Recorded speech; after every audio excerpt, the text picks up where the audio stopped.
OK， 翻嚟影畫春秋。咁啊，今個禮拜其實除咗阿凡達上個禮拜上嘅，其實咁啊，今個禮拜就有一套戲嘅，咁即係《窄路微塵》，我哋講咗啦，就係咁今次我哋講一套咧，就係一級。其實我睇完到我都覺得好吊詭，一套一級嘅動畫片就《無敵貓劍俠》，佢叫咩英文中文？我就百佳一條命。sorry 啊，因為英文係叫做 Puss in Boots The Last Wish， 我就知英文嘅，我就唔好記得中文叫乜嘢。但係神奇地，我哋睇中文嘅，我哋睇粵語配音版嘅。咁其實都好奇怪，同《阿凡達》一樣，唔知點解咧？佢第一集咧就2011年嘅，咁啊，但係咧喺應該係咪11年後咧先至上第二集？即係《阿凡達》佢2009年上第一集，然後2022年就上第二集。咁《無敵貓劍俠》咧都係差唔多噶啦咁。我記得嗰陣時第一集咧就係年初一上嘅，嗰陣時佢係新春檔上。其實睇完我係覺得我都唔係好深印象，即係睇完幾得意啊咁。但係咪好好睇又唔係咯？其實即係好普通啦咁樣。咁啊，今次其實係睇完，我覺得好睇過第一集。我反而係我覺得今集唔知係咪今集佢俾多咗啲嘢嚟講咧，所以會深啲印象，即係會覺得好似好睇過第一集咧。因為第二集佢個劇情設定就同第一集唔同，第一集設定就係講到佢認識咗阿 Shrek 之前發生嘅事啊嘛。係。咁去到今一集咧，其實應該就相隔喺第一集應該都有一段時間噶啦。講到嗰隻面長貓女，佢即係佢嗰陣時咧就要，其實就係講咧佢咧，佢要同阿面長貓咧結婚，點知條友逃婚，咁然後咧之後就浪跡天涯，咁然後條友咧就。浪跡天涯之餘咧，係完全唔珍惜生命嘅，因為大家都知啊，貓有9條命噶嘛。咁發現咧玩下咧，已經得翻1條命啦。咁喺呢個時候咧，有一隻咧灰狼出現咗。咁其實嗰隻係死神嚟嘅。咁咧原來發現阿 Puss in Boots 發現佢自己唔夠抽啦，即係就嚟命都冇埋啦，最後一條命都咁啊，然後就逃離呢個地方啦，就匿咗去一個嗰啲叫做嗰啲奇怪即係女人專門收容嘅大量貓嘅地方啦。喺嗰度咧就認識咗一隻咧Pillow啦，就係呢一隻係一隻狗，但係其實佢一隻唔係，佢係扮貓嘅狗。咁然後咧之後咧，點知咧已經揾上門啦。另外有一班人又揾上門啊，嗰啲紅人家庭咧揾上門喎。咁然後之後咧，佢哋又要走啦。咁然後走嘅時候咧，又發現咗咧綿長女咧又出現咗啦，綿長貓女。咁然後就開始要去，其實佢哋要揾一個叫咩叫彩虹嘅地方咧，嗰個係一個可以你可以實現到任何願望嘅。咁咧佢就需要咧有一個地圖，咁然後咧阿綿長貓女咧就攞咗嗰張地圖之後咧，就開始逃離咗，就去揾呢一個地方啦。咁嗰3隻紅人家庭啦，加埋另外一個嗰啲另外一個其實嗰個係應該係一個童話人物嚟噶嘛。係啊，係咯。咁咧就要去，總之其實三邊人咧就要去呢個地方咧去揾呢個寶藏。你個古仔就係好似你3班人走去揾龍珠，跟住然後就揾條神龍獵室實現願望咁樣啦。係啦，其實個故事咁簡單嘅啫。咁但係咧今次咧佢咧就講咗好多關於即係話俾你聽咧，本來嗰時 Puss in Boots 好似無敵咁噶嘛，但係今次就話喺 Puss in Boots 開始陷入一個中年危機啦，因為咧佢得翻1條命啦，然後就開始怕死啦，咁又多嘢諗啦咁然後總之佢又係好迷茫，佢成日覺得即係但係咧嗰隻狗咧就一路跟住佢，嗰隻狗咧但係好純真嘅，因為佢又係俾好多人遺棄。其實嗰隻狗講起自己身世嘅時候，佢覺得不以為意嘅。但係其實咧，如果你識得聽，唔識得聽啦，即係正常一聽就係根本佢就係俾人不斷遺棄到咧，佢已經咧要搵個地方落腳，連一個朋友都冇。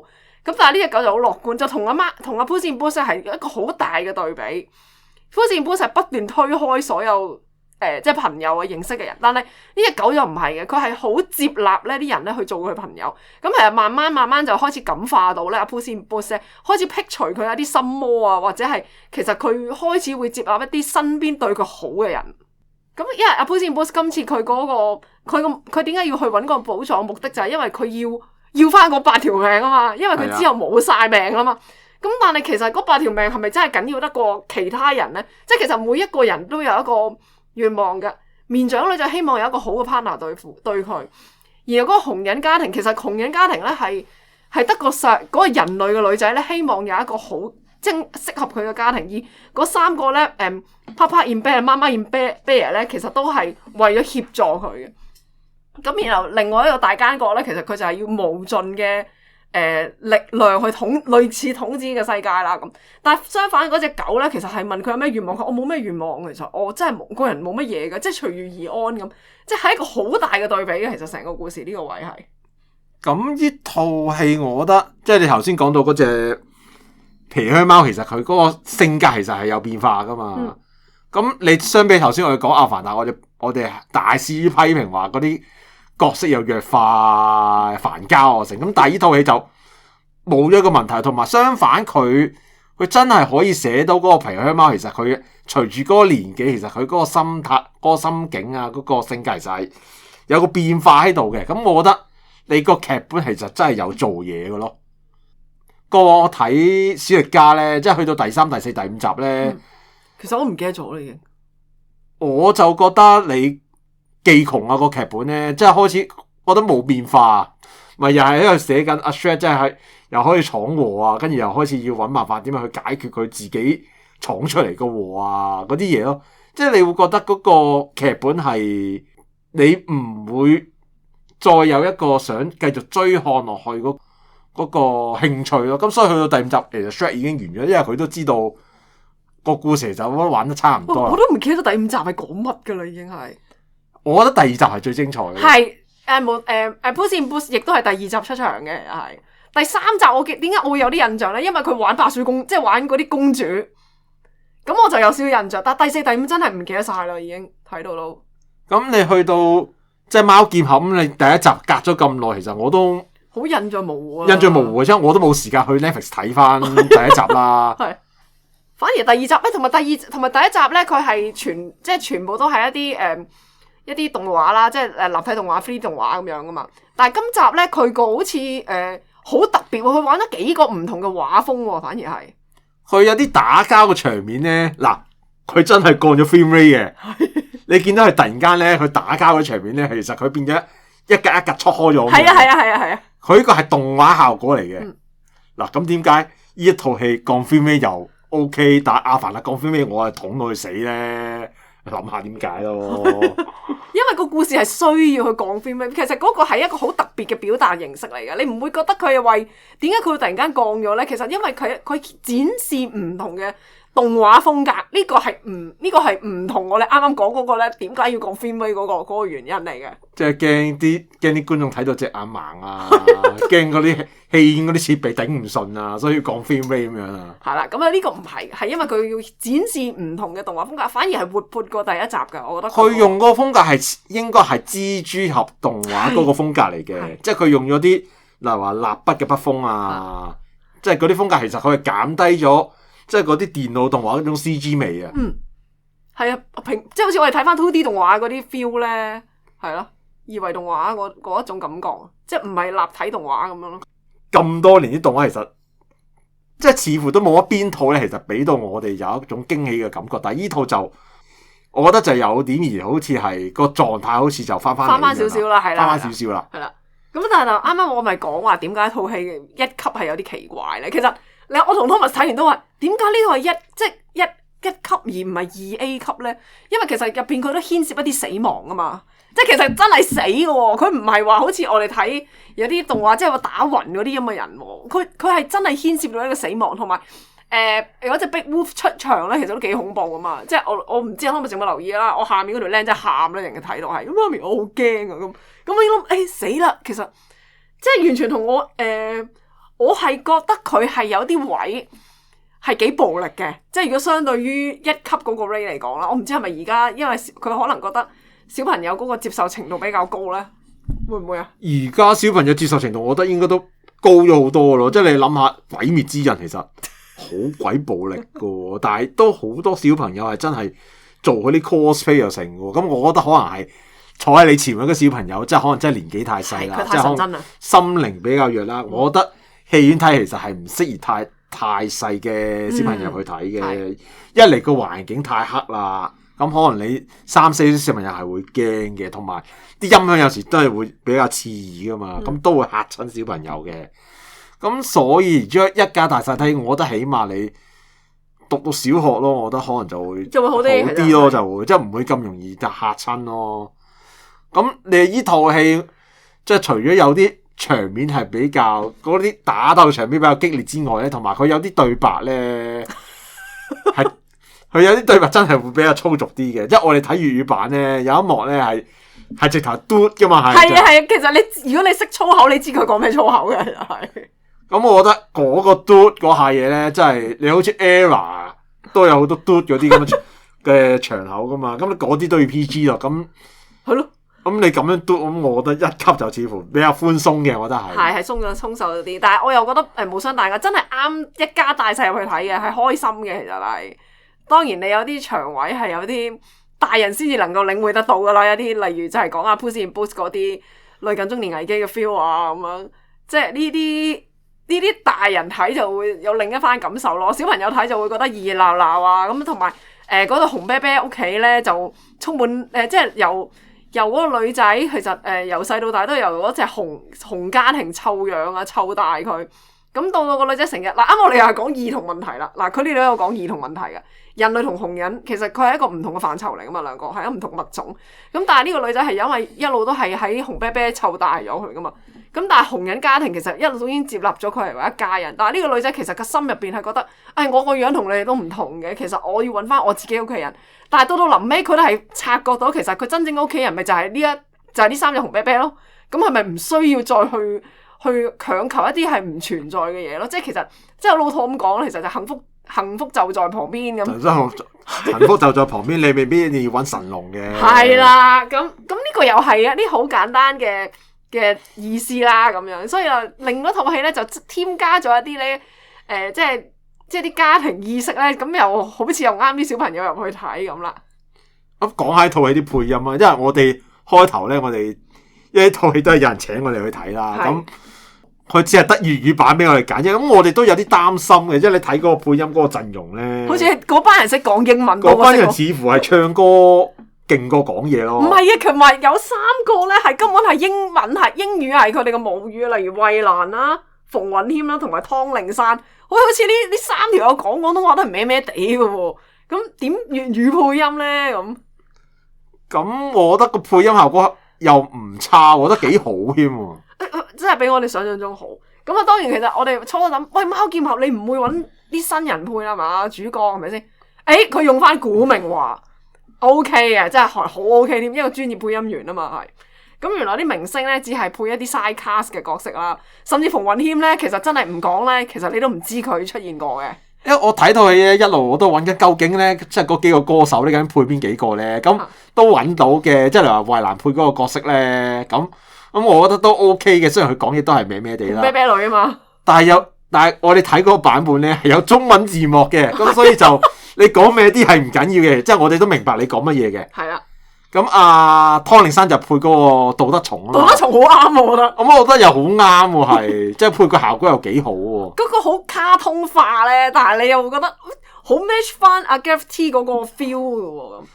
咁反而 MC 真係驚喜嚟嘅喎。MC 就係配嗰隻紅啤啤細佬咧，即係低低能能咁咧，又唔知道好啱佢喎，嗰個 feel 啊係。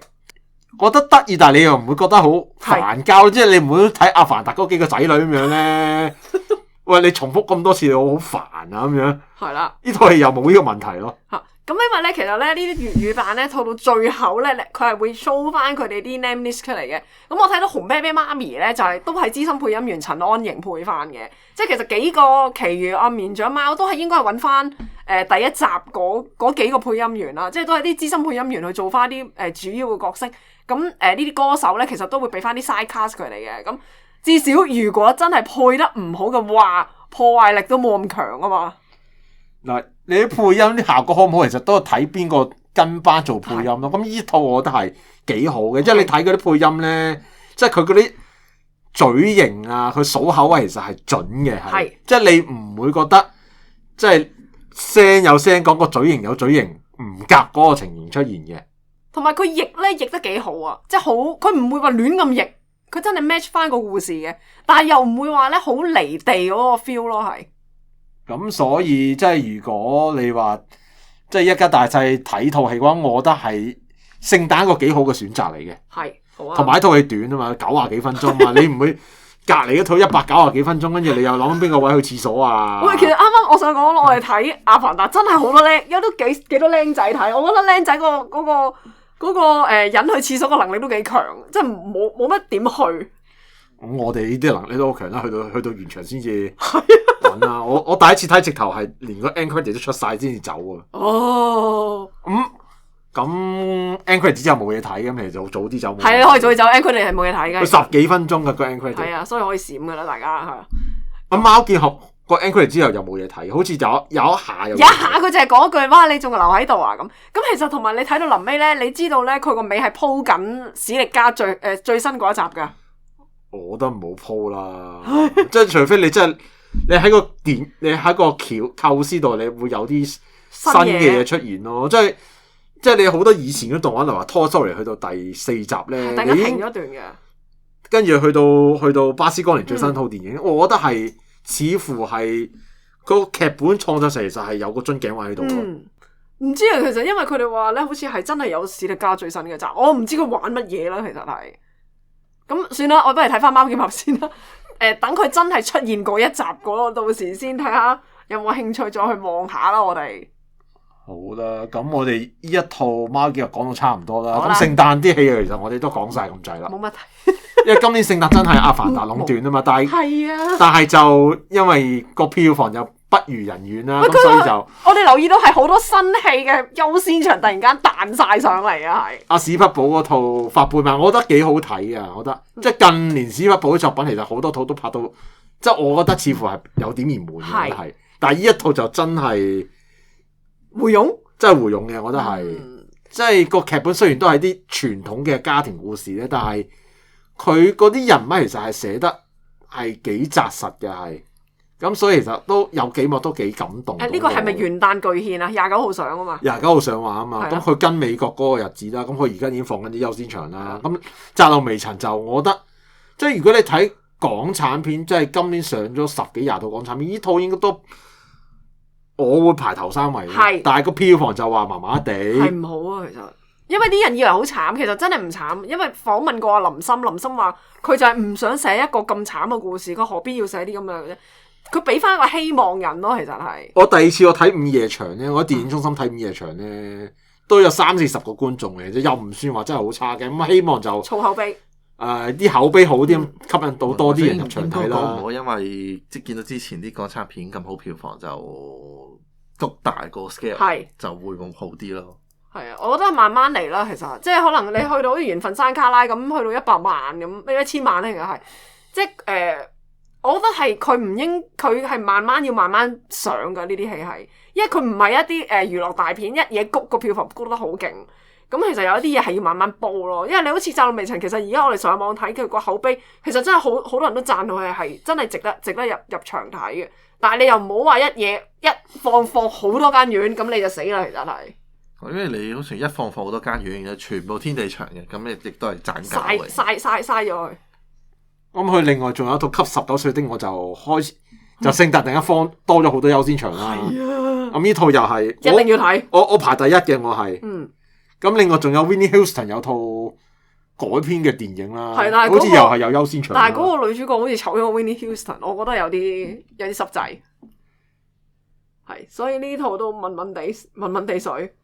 咁另外仲有一套動畫就係《通往夏天的通道，再見的出口》啦。我開頭以為嗰套係新海誠新作品。唔好 flick 咗，我都初初揦一揦都以為係，但係我望一望真啲，咦唔係喎，其實。咁就呢套戲啲評價就都唔差嘅，咁又優先場咁都可以入去睇嘅。咁新海誠嗰套咧就香港有發行㗎啦，咁應該遲啲都會上啦。遲啲應該過1年之後，似係啦。但係唔知㗎，唔知會唔會得突然間失驚無神塞入去㗎，你都知㗎啦。而家啲發行有啲奇怪，突然間塞啲嘢入去嘅會。係啦，咁就仲有套聖珠咯，聖珠我覺得就係精彩嘅，好睇嘅。咁有時間可以講下。睇咗先啦，係咯。